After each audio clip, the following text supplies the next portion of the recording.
Maria Rachele Scampoli, sono psicologa psicoterapeuta presso i consultori familiari dell'azienda ULSS 6 Euganea. Siamo qui per parlare del percorso di accoglienza per donne vittime di violenza ed attivazione territoriale della nostra azienda, messa a punto proprio per contrastare il fenomeno della violenza di genere. La violenza di genere, come sappiamo, è un fenomeno complesso, multifattoriale, plurideterminato ed è trasversale alle culture, è trasversale alle economie, è trasversale anche alle epoche ed è un evento di forte impatto sociale e di forte impatto anche sulla salute della popolazione, ed è per questo che noi abbiamo da sempre individuato delle modalità di prevenzione e di contrasto al fenomeno. Questa iniziativa si inserisce appunto all'interno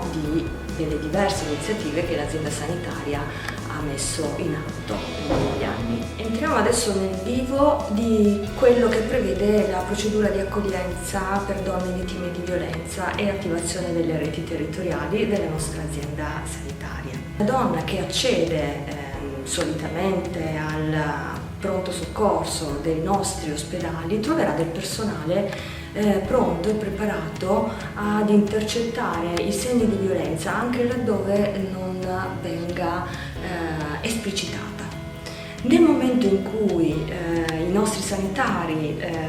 si accorgono, sono di fronte ad una situazione di violenza di genere, sono formati quindi a accogliere la donna all'interno di un percorso che possa rispondere ai bisogni specifici che la donna presenta, e sono in particolare quelli di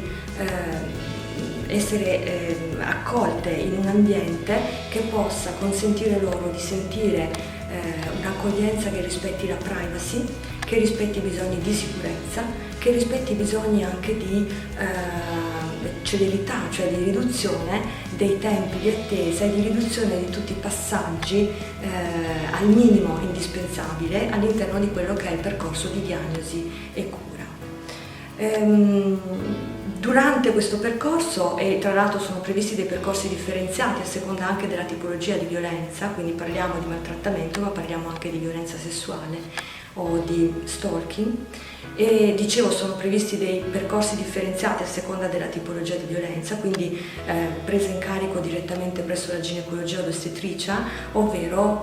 percorso diciamo così previsto a seconda della diagnosi che viene effettuata. Un altro elemento importante di questo percorso lo incontriamo proprio all'uscita del percorso di accoglienza ospedaliera. Gli operatori sanitari al momento della dimissione della donna effettuano una valutazione di quella che è la condizione di rischio per la sua incolumità.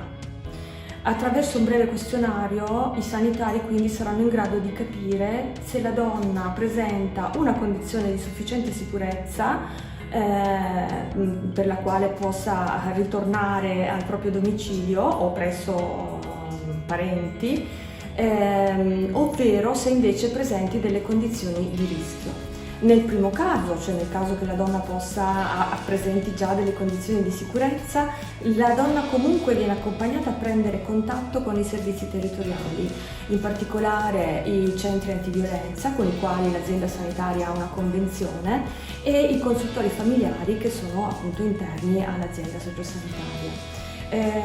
Sia i centri antiviolenza che i consultori familiari sono servizi che presentano delle caratteristiche operative nei quali lavorano degli operatori che sono proprio preposti alla accoglienza della donna e alla elaborazione con lei di un percorso di uscita, di un progetto quindi di vita per l'uscita dalla condizione di violenza. Voglio ricordare infatti che la violenza di genere, la violenza alla donna normalmente si consuma all'interno delle mura domestiche e viene normalmente perpetrato da parte del marito, del compagno o comunque di un familiare della donna. Quindi prendersi cura della donna vittima di violenza significa occuparsi della possibilità di rielaborare quanto accaduto all'interno di un legame affettivo significativo importante che è diventato anche violento, quindi sicuramente un sostegno psicologico che deve essere però affiancato ad altri sostegni alla possibilità di sviluppare una propria autonomia, sostegno rispetto alla protezione degli altri legami familiari, perché spesso queste sono donne che hanno dei figli, e quindi un lavoro a 360 gradi che può essere garantito appunto dai servizi territoriali in stretta collaborazione, centri antiviolenza, ripeto, consultori familiari, servizi sociali territoriali, per poter consentire appunto alla donna di individuare, di avere risposta ai suoi bisogni di tipo psicologico, di tipo sociale, di tipo economico e di, ripeto ancora una volta, soprattutto di sviluppo di una propria capacità di funzionamento autonomo. Se invece in ospedale ci rendiamo conto che la donna presenta delle condizioni di rischio per la sua incolumità, allora in questo caso abbiamo previsto un dispositivo che oltre ad allertare ovviamente le forze dell'ordine immediatamente, mette direttamente la donna in contatto con i servizi di emergenza che sono all'interno appunto dei centri antiviolenza territoriali, quindi si cerca una condizione di protezione per la donna e altresì anche prevista una segnalazione ai servizi sociali territoriali e al medico di base, proprio per fare in modo che tutte queste istituzioni possano fra di loro collaborare per garantire al meglio la sicurezza e la protezione della donna vittima di violenza. Al proposito, al fine di trovare appunto un luogo sicuro per la donna, si può anche